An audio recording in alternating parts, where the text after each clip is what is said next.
I didn't derail your schedule too much today. Kind of was put on the schedule at the last minute.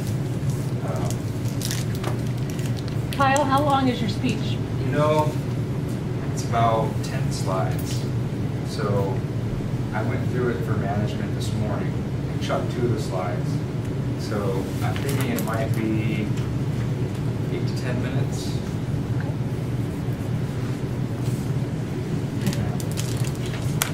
That means at 10 minutes and 30 seconds, we're going to yank you off. Okay, that's fine. That's fine.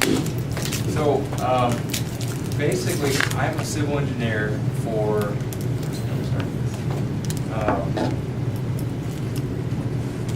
the Village Projects Office, across the way, Federal Programs Branch. And I want to see if I can do this click from here. Yeah, okay. Cool. And so we have a project that needs to go to the board. It's on the consent calendar, so chances are this is all for nothing and I won't have to give this presentation. But we won't know until the day of, until Friday it rolls around. They say, oh, we're pulling into hearing, we have questions, so then we have to give our presentation. So I'm going to run through it as if I'm addressing the board instead of folks. So, good morning, President Edgar, members of the board and staff. My name is Kyle Bickler, and I'm here today working on behalf of the board to request approval of resolution number 2013-11 for the Mid-Valley Levee Reconstruction Project. Let's begin with a few definitions to satisfy both the National Environmental Policy Act and the California Environmental Quality Act. A joint NEPA-CEQA document called an Environmental Assessment / Initial Study, EAIS, has been prepared for the Mid-Valley Contract Area 3 project. The Corps led the NEPA portion, and DWR, working on behalf of the board, led the CEQA portion. It is requested that the board consider approval of resolution number 2013-11 to adopt the mitigated negative declaration findings and mitigation monitoring and reporting plan for the Mid-Valley Contract Area 3 project, and to approve the design refinements and delegate authority to the executive officer to file the notice of determination. As a side note, the Corps has already signed the FONSI on April 18, 2013. This map shows the boundaries of the Mid-Valley project area, which is centered approximately 26 miles northwest of Sacramento, near Knights Landing. The past environmental documents prepared for the Mid-Valley project area cover the contract area shown on this map. However, this EAIS only covers the yellow colored area, contract area 3. Here's a close-up of contract area 3. It includes 6 levee reconstruction sites split into 2 phases. Phase 1 is the Knights Landing ridge cut shown on the lower half and includes sites 12, 12A, and 13. On the upper portion of the map is phase 2 along the Sacramento River and includes sites 9, 10, and 11. Construction is planned for the summer of 2014 for phase 1 and includes stability berms, geometry changes using non-expansive clay, and relocating landside drainage ditches. Phase 2 will receive slurry cutoff walls, and construction timing will depend on the availability of federal funding. Since this project has been in progress for 27 years, we thought a timeline would be helpful to show the relevant history.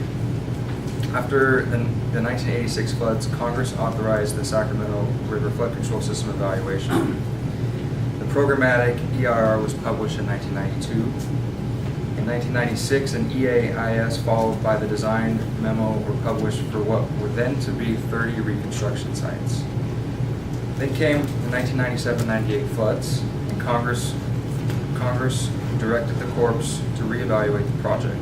Meanwhile, the reconstruction improvements for Contract Area 1 completed in 1998. A supplemental EAIS was prepared in 1999 for 12 of the 30 original reconstruction sites.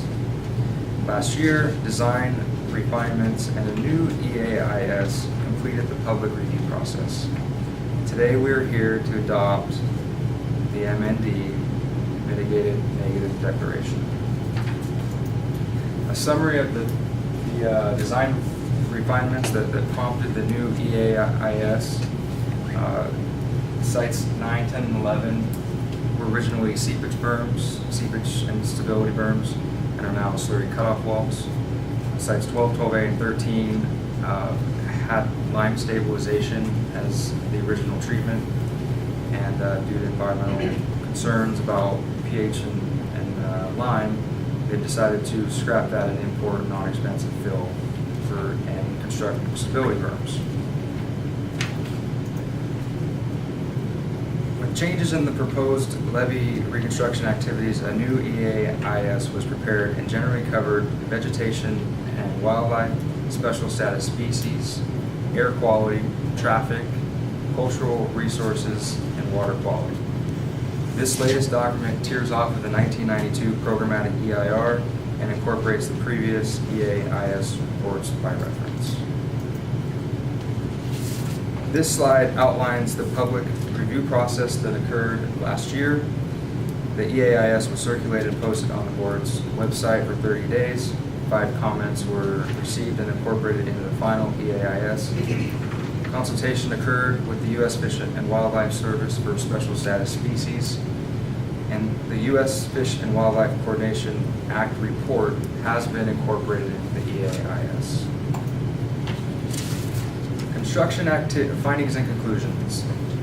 Construction activities would be scheduled to avoid potential impact to special status species, and implementations of the measures found in the MMRP will reduce impacts to less than significant.